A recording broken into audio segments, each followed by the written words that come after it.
બદલાઈ રહ્યું છે ભાઈ, કઈક ઇશારો છે, તૈયાર થઈ જાઓ।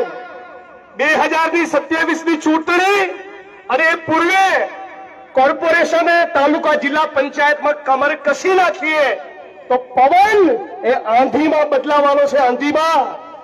અને આજે વોટ ચોરીનું કૌભાંડ રાહુલજીએ તો પકડ્યું જ, પણ અમિતભાઈ અને ગુજરાત પ્રદેશ કોંગ્રેસ સમિતિએ પણ પકડ્યું, અને કોના ઇલાકામાં પકડ્યું? પહેલા બુટલેગરના ઇલાકામાં। અને પૂર્વ બુટલેગરને કહેવા માંગીએ છીએ કે તારો દંડો તૈયાર રાખ, તારી પોલીસ તૈયાર રાખ, તારું પ્રશાસન તૈયાર રાખ, અમારી પીઠ અને અમારી છાતી બંને તૈયાર કરીને બેઠા છીએ। અને ગુજરાત કોંગ્રેસના બબ્બર શેરો ખૂણે ખૂણે ચેકિંગ કરશે। ગઈ ચૂંટણીમાં, એની પહેલાની ચૂંટણીમાં કે એની પહેલાની ચૂંટણીમાં ખોટું થયું હોય, તમામ હિસાબ કિતાબ આ છડે ચોક અમદાવાદ અને ગુજરાતના મેદાનમાં છડે ચોક હિસાબ કિતાબ થવાનો છે।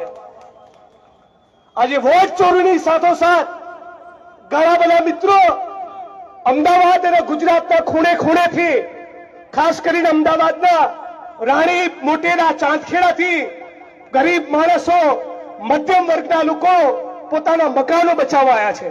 તો વોટ ચોરીના મુદ્દે તો સમગ્ર ગુજરાતની જનતા માટે, કોંગ્રેસ પરિવાર માટે લડવાની ખાતરી આપીએ છીએ, પણ એક એક ગરીબ માણસને વચન આપીએ છીએ 27માં કોંગ્રેસની સરકાર બને, કોર્પોરેશનમાં કોંગ્રેસનો વિજય થાય ત્યારે તમને ઘરનું ઘર તો આપીશું, પણ અત્યારે હાલ પણ અડધી રાતે 12ના ટકોરે યાદ કરજો, ભીમરાવ બાબા સાહેબ આંબેડકરની અને ભારતના બંધારણની સોગંદ છે, તમારા માટે કોંગ્રેસનો એક એક સિપાહીને ઉભો રહેશે, તમારું મકાન તૂટવા દઈશું નહીં।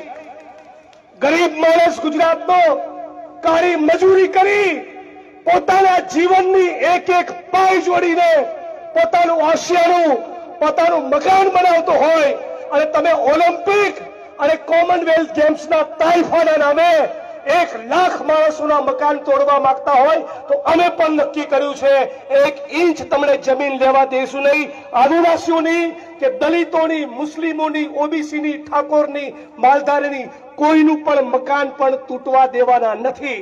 આવું મિત્રો સાથે મળીને ફિક્સ પગાર, આઉટસોર્સિંગ કોન્ટ્રાક્ટની નાબૂદી માટે લડીએ, ખેડૂતો, દૂધ ઉત્પાદકો માટે લડીએ, ખાલી પડેલા સરકાર